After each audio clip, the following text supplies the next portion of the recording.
Bienvenido a tu programa Testigos de la Fe. Tomadla, porque yo escojo todo lo que vos queréis. Tomadla, porque yo escojo todo lo que vos queréis. Si vives santamente, morirás santamente.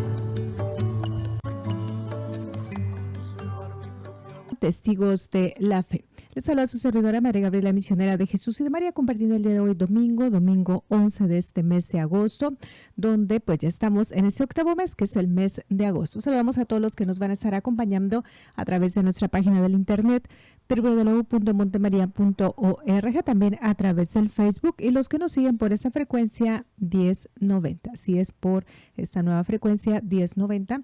Para los que nos están acompañando en su radio y es la primera vez, es un programa donde hablamos de la vida de los santos que estaremos celebrando en el transcurso de esta semana. Así es que si vas a cumplir años, si vas a celebrar tu santo o algún aniversario, pues muchas felicidades. Nos curamos con la sangre de nuestro Señor Jesucristo, en el nombre del Padre, del Hijo y del Espíritu Santo. Amén.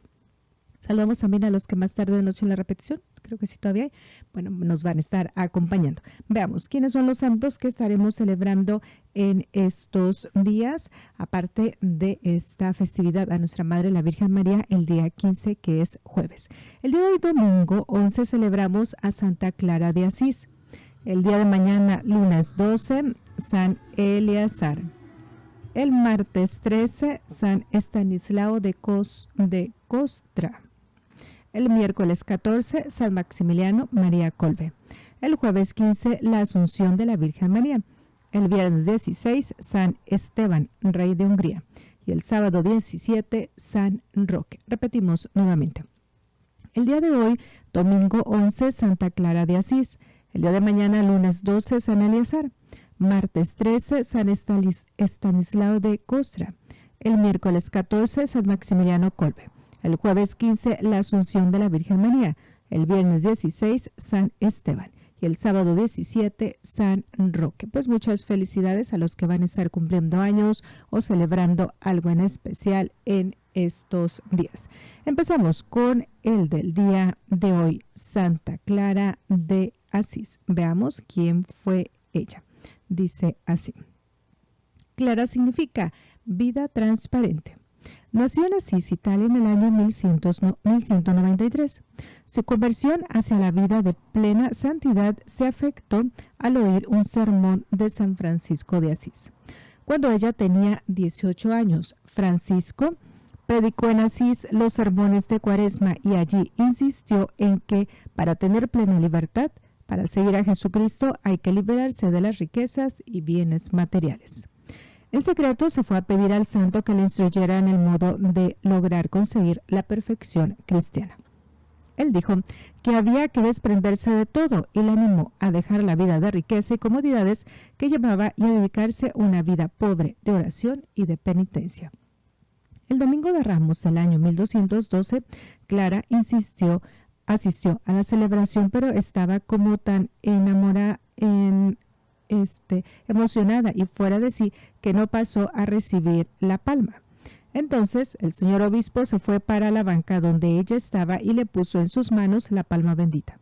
Y aquella noche, a medianoche, acompañada de una sirvienta, salió secretamente de su casa, rica mansión de familia muy acomodada, y se fue a 2 kilómetros de distancia donde San Francisco vivía pobrísimamente en un sitio llamado La Porcíncula. Allá estaban aguardando el santo, el cual salió a recibirla junto con sus frailes, llevando todos lámparas encendidas y cantando de alegría. De rodillas ante San Francisco, hizo clara la promesa de renunciar a las riquezas y comodidades del mundo y de dedicarse a una vida de oración, pobreza y penitencia. El santo, como primer paso, tomó unas tijeras y le cortó su larga y hermosa cabellera y le colocó en la cabeza un sencillo manto. Y la envió donde unas religiosas que vivían por allí cerca, a que se fuera preparando para ser una santa religiosa. Cuando sus hermanos, que eran muy ricos y esperaban casar a Clara con algún millonario hacendado, se dieron cuenta de la ausencia de la muchacha, se dedicaron a buscarla por todas partes. Al fin, La encontraron en el convento donde se había refugiado y quisieron llevársela a la fuerza. Ella se agarró de los manteles del altar que se rasgaron ante tanta violencia de los atacantes, y cuando se la iban a llevar, Clara se descubrió la cabeza rapada y dijo: por amor a mi Cristo, he renunciado totalmente a todo amor por lo material y mundano. Los hermanos, al verla así tan resuelta, desistieron de tratar de llevársela. San Francisco hizo que Clara se fuera a vivir junto a la iglesia de San Damián de Asís en una pobre y humilde casita. Y aquí que su hermana Inés y su propia madre se decidieron irse también de monjitas con ella. Muchas muchachas más se dejaron atraer por esa vida de oración y de recogimiento, y así pronto el convento estaba lleno de mujeres dedicadas a la santidad. Francisco nombró a Clara como superiora de la comunidad, y aunque ella toda la vida trató de renunciar al puesto de superiora y dedicarse a ser una monjita de segunda orden, sin embargo, por 40 años será la superiora del convento y las monjitas no aceptarán a ninguna otra en su reemplazo mientras ella viva. Y es que su modo de ejercer su autoridad era muy agradable y lleno de caridad. Servía la mesa, lavaba los platos, atendía a las enfermas y como todas era como una verdadera mamacita llena de comprensión y misericordia. A los pocos años ya habían conventos de clarisas en Italia, Francia, Alemania y Checoslovaquia. Y estas monjitas hacían unas penitencias muy especiales, inspiradas en el ejemplo de su santa fundadora, que era la primera en dedicarse a la penitencia. No usaban medias ni calzado, se abstenían perpetuamente de carne y solo hablaban si las obligaban a ello alguna necesidad grave o la caridad. La fundadora les recomendaba el silencio como remedio para evitar innumerables pecados de lengua y conservarse en unión con Dios, y de alejarse de las dañosas distracciones del mundo, pues si no hay silencio, la mundanidad se introduce inevitablemente en el convento. No contenta con las mortificaciones de las demás monjitas, Santa Clara ayunaba a pan y agua los 40 días de la Cuaresma y los días anteriores a las grandes fiestas. Muchos días los pasó sin comer ni beber nada. Dormía sobre una dura tabla y tenía por almohada un poco de pasto seco. San Francisco y el obispo de Asís le mandaron que no dejara pasar un día sin comer aunque fuera un pedazo de pan. Poco a poco la experiencia le fue enseñando a no ser demasiado exagerado en penitencias porque le dañaban la salud. Y más tarde escribirá a sus religiosas: recuerden que no tenemos cuerpo de acero ni de piedra, por eso debemos moderar los exagerados deseos de hacer penitencia, porque la salud puede sufrir daños muy serios. Siguiendo las enseñanzas y ejemplos de su maestro San Francisco, quiso Santa Clara que sus conventos no tuvieran riquezas ni rentas de ninguna clase. Y aunque muchas veces le ofrecieron regalos de bienes para asegurar el futuro de sus religiosas, no los quiso aceptar. Al sumo pontífice, que le ofreció unas rentas para su convento, le escribió: Santo Padre, le suplico que me absuelva y me libere de todos mis pecados, pero no me absuelva ni me libre de la obligación que tengo de ser pobre, como lo fue Jesucristo. A quienes le decían que había que pensar en el futuro, le respondía con aquellas palabras de Jesús: mi Padre Celestial, que alimenta a las avecillas del campo, nos sabrá alimentar también a nosotros. Hoy, las religiosas clarisas son 18,000 en 1248 conventos en el mundo. Una vez llegaron unos soldados maometanos, terribles anticatólicos, a atacar el convento, destrozar y matar. Las monjitas se fueron a rezar muy asustadas y Santa Clara, que era extraordinariamente devota del Santísimo Sacramento, tomó en sus manos la hostia consagrada y se la enfrentó a los atacantes. Ellos sintieron en ese momento tan terrible oleada de terror que salieron huyendo sin hacerles mal. Otra vez que los enemigos atacaban la ciudad de Asís y querían destruirla, Santa Clara y sus monjitas oraron con toda fe ante el Santísimo Sacramento y los atacantes se retiraron sin saber por qué. 27 años estuvo enferma nuestra santa, pero su enfermedad la soportaba con paciencia heroica. En su lecho bordaba y hacía costuras y oraba sin cesar. El sumo pontífice la visitó 2 veces y exclamó: ojalá yo tuviera tan poquita necesidad de ser perdonado como la que tiene esta santa monjita. Cardenales y obispos iban a visitarla y a pedirle sus consejos. San Francisco ya había muerto y 3 de sus discípulos preferidos del santo, Fray Junípero, Fray Ángel y Fray León, le leyeron a Clara la pasión de Jesús mientras ella agonizaba. La santa repetía: desde que me dediqué a pensar y a meditar en la pasión y muerte de nuestro Señor Jesucristo, ya los dolores y los sufrimientos no me desaniman, sino que me consuelan. El 10 de agosto del año 1253, a los 60 años de edad y 41 años de ser religiosa, se fue al cielo a recibir su premio. Un día como hoy fue sepultada Santa Clara bendita. No dejes nunca de rogar a Dios por nosotros. Amén. Pues hoy le estamos celebrando domingo 11 de agosto. Vamos con el día de mañana, lunes 12, San Eleazar, mártir. Eleazar es un nombre que significa Dios me ayuda. La Santa Biblia, en el segundo libro de los Macabeos, narra así la historia de este mártir. Eleazar era uno de los principales especialistas en explicar al pueblo la ley del Señor. Era varón de avanzada edad y de muy noble aspecto. Los enviados del malvado rey Antíoco querían obligarlo a desobedecer la santa ley de Dios, pero él, prefiriendo una muerte honrosa a una vida infame, dispuso marchar voluntariamente al suplicio de apaleamiento, después de rechazar valientemente todo lo que iba en contra de las leyes santas. Los que atacaban, encargados de obtener que los israelitas renunciaran a sus antiguas y sagradas costumbres, lo invitaban a simular que si hacía lo que la ley prohibía, aunque no lo hiciera. Por ejemplo, que comiera carnes prohibidas por la ley de Moisés, pero que en realidad comiera carnes permitidas, para que, obrando así, se librara de la muerte, y por su antigua amistad con ellos alcanzara benevolencia y buen trato. Tomando una noble resolución digna de su edad, de la venerabilidad de su ancianidad, de sus experimentadas y notables canas, del inmejorable proceder que había tenido desde niño y sobre todo de su inmensa veneración por las leyes santas dadas por Dios, se mostró consecuente con lo que profesaba y pidió que más bien lo enviaran a la muerte.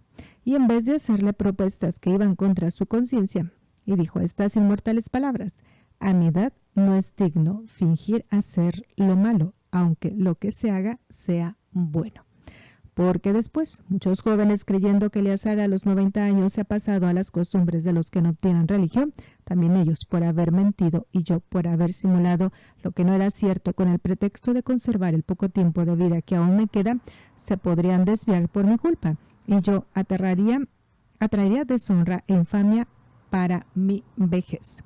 Porque aunque yo lograra en el presente librarme del castigo de los hombres, ni vivo ni muerto podrá librarme de los castigos que Dios tiene reservados para los que van en contra de su santa ley. Por eso, ahora, el sacrificar valientemente la vida me mostraré digno de mi ancianidad, dejando a los jóvenes un ejemplo noble al morir generosamente, con valentía y nobleza, por defender las leyes de nuestra sagrada religión. Al terminar Eleazar de decir las bellas palabras anteriores, se fue enseguida al suplicio. Los que lo llevaban cambiaron su suavidad de poco antes en dureza, después de oír sus valientes declaraciones y empezando a apalearlo sin compasión.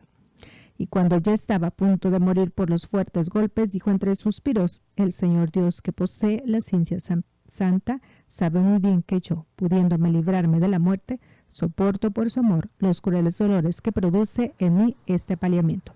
Pero en mi alma lo sufro con gusto, porque se trata de demostrarle a mi Dios cuánto le quiero y le estimo. De este modo murió santamente, y Eleazar no dejó solo a los jóvenes, sino a todos los creyentes, con su heroica muerte, un ejemplo de nobleza, de valor y de generosidad, y una invitación a preferir morir antes que pecar. ¿Qué me enseña a mí esta bella narración de la Santa Biblia? Pues a él lo vamos a estar celebrando el día de mañana, lunes 12 de agosto. Vamos con el martes 13, San Estanislao de Kostka. Estanislao significa gloria y honor de su grupo. De este joven ha quedado una frase muy popular. Le preguntaron qué hay que hacer para demostrarle a la Virgen que le amamos y respondió: ofrecerle pequeños homenajes, pero no dejar nunca de ofrecérselos. Era hijo de un rico senador de Polonia y nació en el castillo de su padre en el año 1550. A los 14 años entró a estudiar en el colegio de los jesuitas, pero tropezó con 3 grandes obstáculos para su felicidad. El primero fue que su padre lo hizo hospedar en una casa de un calvinista protestante, el cual trataba mal a los católicos que eran fervorosos. El segundo fue su hermano mayor, Pablo, bailarín, fiestero y mundano. Todo lo contrario, Estanislao, que era un recogido, piadoso, amigo de dedicarse a buenas lecturas y obras de caridad, y enemigo total de toda conversación inmoral. Y el tercero, que el profesor que su padre le consiguió para que les dirigiera, le tenía una antipatía especial y los trataba con dureza. Todo esto le fue formando la personalidad y lo fue desprendiendo del mundo donde la gente no sabe hacer felices a los demás. Como su hermano lo trataba mal y el calvinista protestante no lo dejaba comulgar y el profesor era muy duro y su padre se oponía a que se hiciera religioso, Estanislao dispuso huir de su casa e irse lejos, muy lejos, donde pudiera realizar sus ideales religiosos. Quiso hacerse jesuita en su país, pero los padres de esa comunidad no se lo atrevieron a recibirlo por temor a echarse de enemigo a su padre. Entonces, emprendió un viaje a pie a 500 metros, primero a Alemania, donde fue recibido amablemente por el superior general de los jesuitas, San Pedro Canicio, y luego hasta Roma, donde el superior general San Francisco de Borja lo recibió con especial cariño. Al principio, los religiosos lo emplearon en oficios humildes y domésticos, como lavar loza, servir en el comedor, etc.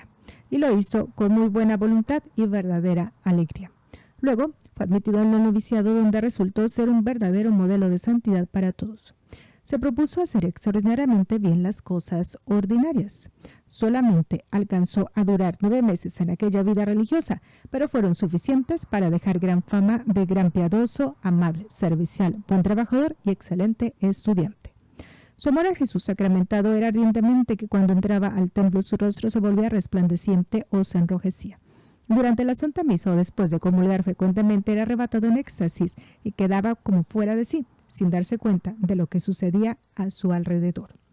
Polonia es el país de Estanislao. Es una tierra donde hace intenso frío y en cambio los calores de Roma son casi insoportables en el mes de agosto. Y esto afectó fuertemente a la salud del joven novicio y al principio de agosto empezó a sentirse muy mal. El 10 de agosto, charlando con un religioso, le dijo: «Estoy pensando cómo será de grande y de bonita en el cielo la fiesta de la Asunción de la Virgen María. Desearía ir este año a presenciarla». Y Dios le concedió su buen deseo. Empezó a agravarse y aunque los padres de la comunidad creyeron que la enfermedad le pasaría muy pronto, él estaba seguro de que la hora de su muerte estaba para llegar. Y el 15 de agosto de 1568, cuando solo tenía 18 años, voló a la eternidad. Fue a presenciar la Asunción de la Virgen en el cielo, como era su deseo. Poco después llegó el hermano a llevárselo por la fuerza a Polonia y se encontró con la mala noticia de que había muerto. El pobre Pablo quedó toda la vida con el remordimiento de haberle tratado tan duramente a Estanislao y llegó a ser después fervoroso creyente y asistió a la beatificación de su hermano. Por su intercesión se obtuvieron numerosos milagros y el Santo Padre lo canonizó y lo declaró patrono de los novicios y de los que se preparan al sacerdocio. San Estanislao, pídele al Señor muchas y santas vocaciones para las comunidades religiosas y para el sacerdocio, y que los jóvenes que se preparan para la vida religiosa o para ser sacerdotes logren perseverar en su santa vocación hasta la muerte. Amén. Fíjense, él es San Estanislao de Kostka. Y estamos ahora, entonces, nos vamos con el día miércoles 14 de agosto, San Maximiliano Kolbe. Maximiliano significa el más importante de la familia. Este es uno de los mártires modernos. Murió en la Segunda Guerra Mundial. Había sido llevado por los nazis al terrorífico campo de concentración en Auschwitz. Un día se fugó un preso. La ley de los alemanes era que por cada preso que se fugaba del campo de concentración tenían que morir 10 de sus compañeros. Hicieron el conteo. 1, 2, 3, 4, así hasta el 10, y al que iba correspondiendo al número 10 lo iban poniendo aparte para echarlo a un sótano a morirse de hambre. De pronto, al oírse un 10, el hombre a quien le correspondió ese número dio un grito y exclamó: «Dios mío, yo tengo esposa e hijos, ¿quién los va a cuidar?». En ese momento, dice el padre Kolbe al oficial: «Yo me ofrezco para reemplazar al compañero que ha sido señalado para morir de hambre». El oficial le responde: «¿Y por qué?». «Es que él tiene esposa e hijos que lo necesitan. En cambio, yo soy soltero y solo, y nadie me necesita». El oficial duda un momento y enseguida responde: «Aceptado». y prisionero Kolbe llevado con sus otros 9 compañeros a morirse de hambre en un subterráneo. Aquellos tenebrosos días son de angustias y agonías continuas. El santo sacerdote anima a los demás y reza con ellos. Poco a poco van muriendo los demás y al final, después de bastantes días, solamente queda él con vida. Como los guardias necesitan ese local para otros presos que se están llegando, le ponen una inyección de cianuro y lo matan. Era el 14 de agosto del año 1941. Su familia polaca era sumamente devota de la Santísima Virgen. Cada año llevaban a los hijos en peregrinación al Santuario Nacional de la Virgen de Częstochowa. El hijo heredó de sus padres un gran cariño por la Madre de Dios. Cuando era pequeño tuvo un sueño en el cual la Virgen le ofrecía 2 coronas, si era fiel a la devoción mariana. Una corona blanca y otra roja. La blanca era la virtud de la pureza y la roja el martirio. Tuvo la dicha de recibir ambas coronas. Un domingo, en un sermón, oyó decir a un predicador que los padres franciscanos iban a abrir un seminario. Le agradó la noticia y con su hermano se dirigió hacia allá. En el año 1910 fue aceptado como franciscano y en 1915 obtuvo de la Universidad de Roma el doctorado en filosofía y en el 19 el doctorado en teología. Y en 1918 fue ordenado sacerdote. Maximiliano gastó su vida en tratar de hacer más y venerar a la Santísima Virgen. En 1927 fundó en Polonia la Ciudad de la Inmaculada, una gran organización que tuvo éxito y una admirable expansión. Luego, funda en Japón otra institución semejante, con éxito admirable. El padre Maximiliano fundó 2 periódicos, uno titulado El Caballero de la Inmaculada y otro El Pequeño Diario. Organizó una imprenta en la Ciudad de la Inmaculada, en Polonia. Después se trasladó a Japón y allá fundó una revista católica que pronto llegó a tener 15,000 ejemplares. Un verdadero milagro en ese país donde los católicos casi no existían. En la Guerra Mundial, la ciudad de Nagasaki, donde él tenía su imprenta, fue destruida por una bomba atómica y a su imprenta no le sucedió nada malo. Los nazis durante la guerra a invadir a Polonia bombardearon la Ciudad de la Inmaculada y se llevaron prisionero al padre Maximiliano, con todos los que colaboraban. Él ya había fundado una radiodifusora y estaba dirigiendo la revista El Caballero de la Inmaculada, con gran éxito y notable difusión. Todo lo destruyó la guerra, pero su martirio lo consiguió un puesto glorioso en el cielo. Cuando el Santo Padre Pablo VI lo declaró beato, a esta fiesta asistió el hombre por el cual había ofrecido su propia vida. Juan Pablo II, su paisano, lo declaró santo ante la multitud inmensa de polacos. En ese gran santo se cumple todo lo que dijo Jesús: si el grano de trigo cae en tierra y muere, produce mucho fruto. Nadie tiene mayor amor que el que ofrece su vida por sus amigos. Quiera Dios que nosotros también seamos capaces de sacrificarnos como Cristo y Maximiliano por el bien de los demás. Lo vamos a estar celebrando, dijimos, el miércoles 14 de agosto, San Maximiliano María Kolbe. Vamos con el día jueves 15 de agosto, la Asunción de la Virgen María al cielo. Un santo muy antiguo cuenta así como fue la muerte de la Santísima Virgen. Ella murió de amor. Era tanto el deseo de irse al cielo donde estaba su hijo que este amor la hizo morir. Unos 14 años después de la muerte de Jesús, cuando ya había empleado todo su tiempo en enseñar la religión del Salvador a pequeños y grandes, cuando ya había consolado a tantas personas tristes y había ayudado a tantos enfermos y moribundos, hizo saber a los apóstoles que ya se aproximaba la fecha de partir de este mundo a la eternidad. Los apóstoles la amaban como la más bondadosa de todas las madres y se aproximaron a viajar para recibir de sus maternales labios los últimos consejos y de sus sacrosantas manos su última bendición. Fueron llegando y con lágrimas copiosas y de rodillas besaron esas manos santas que tantas veces los había bendecido. Para cada uno de ellos tuvo una excelsa señora palabras de consuelo y de esperanza, y luego, como quien se duerme en el más plácido de los sueños, fue ella, cerrando santamente sus ojos y su alma 1000 veces bendita, partió para la eternidad. La noticia sucedió por toda la ciudad, cundió a toda la ciudad, y no hubo cristiano que no viniera a rezar junto a su cadáver, como por la muerte de su propia madre. Su entierro más parecía una procesión de Pascua que un funeral. Todos cantaban la lucha con la más firme esperanza de que ahora tenían una poderosísima protectora para interceder por cada uno de los discípulos de Jesús. En el aire se sentían suavísimas aromas y parecía escuchar cada uno armonías de música suave. Pero Tomás, apóstol, no había alcanzado a llegar a tiempo. Cuando arribó, ya había vuelto de sepultar la Santísima Madre. Pedro, dijo Tomás, no me puedes negar el favor de ir a la tumba de mi Madre amadísima y darle un último beso y esas manos santas que tantas veces me bendijeron. Y Pedro aceptó. Se fueron todos hacia su santo sepulcro y cuando ya estaban cerca empezaron a sentir de nuevo suavísimos aromas en el ambiente y armoniosas músicas en el aire. Abrieron el sepulcro y en vez de ver el cadáver de la Virgen encontraron solamente una gran cantidad de flores muy hermosas. Jesucristo había venido, había resucitado a su Madre Santísima y la había llevado al cielo. Esto es lo que llamamos Asunción de María, cuya fiesta celebramos el 15 de agosto. ¿Y quién de nosotros, si tuviera a los padres del Hijo de Dios, no hubiera hecho lo mismo con su propia madre? El 1 de noviembre del año 1950, el Papa Pío XII declaró que en el hecho de que la Virgen María fue llevada al cielo en cuerpo y alma es una verdad de fe que obliga a ser creída por todo católico. Antes de la declaración habían llegado a Roma memoriales de todas las universidades católicas del mundo y de todos los obispos del orbe, pidiendo que el Papa declarara dogma de fe que María fue llevada en cuerpo y alma al cielo. En los 3.000 colegios de la familia salesiana se rezaban cada día desde hacía muchos años atrás el Gloria Patris por orden de Juan Bosco, para que el Papa declarara el dogma de la Asunción.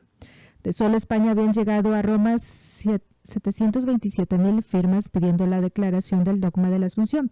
San Alfonso Rodríguez vio un 15 de agosto cómo fue la recepción de la Santísima Virgen en el cielo el día de su llegada y quedó extasiado, inmensamente emocionado. San Esteban, rey de Hungría, celebraba con mucha solemnidad la fiesta de la Asunción de María el 15 de agosto y desde ese día fue llevado por Dios a la eternidad. San Juan Beckersmark y San Estanislao, jóvenes jesuitas, deseaban ir a celebrar en el cielo la fiesta de la Asunción. San Juan murió el 14 de agosto y San Estanislao en la mañana del 15, con el rostro en la mano y pronunciado los santísimos nombres de Jesús y María, y fueron a celebrar la gran fiesta de la Asunción en el cielo. Santa Teresa dice que vio un día de la Asunción cómo fue la llegada de la Santísima Virgen al cielo y que desde ese entonces quedó con el inmenso deseo de sufrir y trabajar por conseguir un puesto en el paraíso. Qué hermoso es tener una madre que no se me va a morir. Pues a ella la vamos a estar celebrando ahora jueves 15 de agosto, la Asunción de María a los cielos. Esteban significa coronado. Ese santo tiene el honor de haber convertido al catolicismo el reino de Hungría. Fue bautizado por Alberto y tuvo la suerte de casarse con Gisela, la hermana del rey Enrique, la cual influyó mucho en su vida.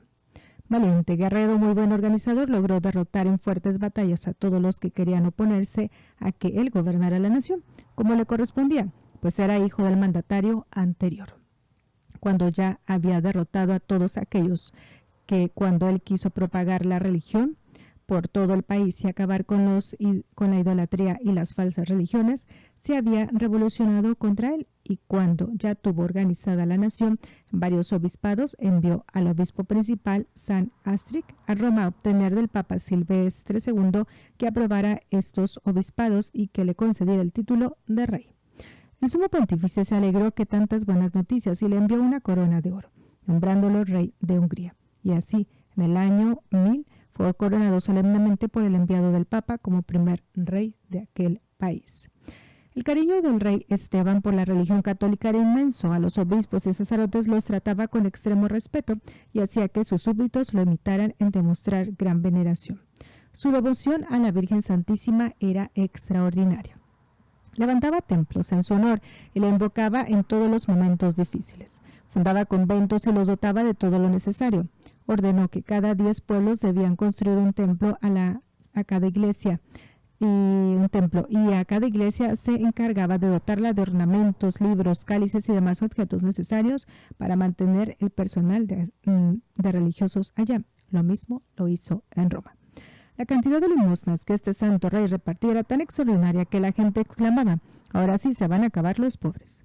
Él personalmente atendía con gran bondad a todas las gentes que llegaban a hablarle o pedirle favores, pero prefería siempre a los pobres, diciendo: ellos representan mejor a Jesucristo, a quien yo quiero atender de manera especial. Para conocer mejor la terrible situación de los más necesitados, se disfrazaba de sencillo albañil y salía de noche por las calles a repartir las ayudas. Y una noche, al encontrarse con un enorme grupo de menesterosos, empezó a repartirles las monedas que llevaban, pero estos, incapaces de aguardar que les llegara a cada uno el turno de recibir, se lanzaron encima. Le quitaron el dinero y lo molieron a palos. Cuando se hubieron alejado, el santo se arrodilló y dio gracias a Dios por haberle permitido ofrecer aquel sacrificio. Cuando narró esto en el palacio, los empleados celebraron con él aquella aventura, pero le aconsejaron que debían andar con más prudencia para evitar peligros. Él les dijo: una cosa sí me he propuesto, no negar jamás una ayuda o un favor si en mí existe la capacidad de hacerlo. A su hijo le educó con todo esmero y para él dejó escritos unos bellos consejos recomendando huir de toda impureza y del orgullo. Ser paciente, muy generoso con los pobres y extremo, respetuoso con la Santa Iglesia Católica. La gente, al ver su modo tan admirable en practicar la religión, exclamaba: el rey Esteban convierte más personas con sus buenos ejemplos que con sus leyes y palabras.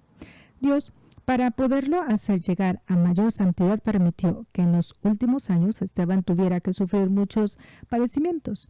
Y uno de ellos fue que su hijo, en quien tenía puestas todas sus esperanzas y al cual había formado muy bien, murió en una cacería, quedando el santo rey sin sucesor. Él exclamó al saber tanta infausta noticia: el Señor me lo dio, el Señor me lo quitó. Bendito sea Dios. Pero esto fue para su corazón una pena inmensa. Los últimos años de su vida tuvo que padecer muy dolorosas enfermedades que lo fueron purificando y santificando cada vez más. El 15 de agosto del año 1038, el día de la Asunción de la Virgen María al cielo, fiesta muy querida por él, expiró santamente. Desde entonces la nación de Hungría siempre ha sido muy católica. A los 48 años de muerto, el sumo pontífice permitió que lo invocaran como santo y en su sepulcro se obraron admirables milagros. Que nuestro Dios Todopoderoso nos envíe en el mundo muchos gobernantes que sepan ser tan buenos católicos y tan generosos como con los necesitados como lo fue el santo rey Esteban. Amén. Y vamos con el último, que es sábado 17 de agosto. San Roque. Roque significa fuerte como la roca. Este santo se ha hecho famoso en el mundo por los grandes favores que consigue a favor de los pobres y enfermos. Su popularidad ha sido verdaderamente extraordinaria cuando pueblos o regiones han llegado pestes o epidemias, porque consigue librar de la enfermedad y del contagio a muchísimos de los que se encomiendan a él. Quizá él pueda librarnos de epidemias peligrosas, como por ejemplo el SIDA, entre otros. San Roque nació en Montpellier, de una familia sumamente rica. Muertos sus padres, él vendió todas sus posesiones, repartió el dinero entre los pobres y se fue como un pobre peregrino hacia Roma a visitar santuarios. Y en ese tiempo estalló la peste de tifo y las gentes morían por montones por todas partes. Roque se dedicó entonces a atender a los más abandonados. A muchos logró conseguirles la curación solo con hacerles la santa señal de la cruz en su frente. A muchísimos ayudó a morir bien y él mismo les hacía la sepultura, porque nadie se atrevía a acercárseles por temor al contagio. Con todos practicaba la más exquisita caridad. Así llegó hasta Roma. Y en cada ciudad se dedicó a atender a los más peligrosos de los apestados. La gente decía al verlo: ahí va el santo. Y un día, mientras atendía a un enfermo grave, se sintió también el contagiado de la enfermedad. Su cuerpo se llenó de manchas negras y de úlceras. Para no ser molesto a nadie, se retiró a un bosque solitario. Y en el sitio donde él se refugió, allí nació un albergue de agua cristalina, con la cual se refrescaba. Y sucedió que un perro de una casa importante de la ciudad empezó cada día a tomar un pan de la mesa de su amo e irse al bosque a llevárselo a Roma.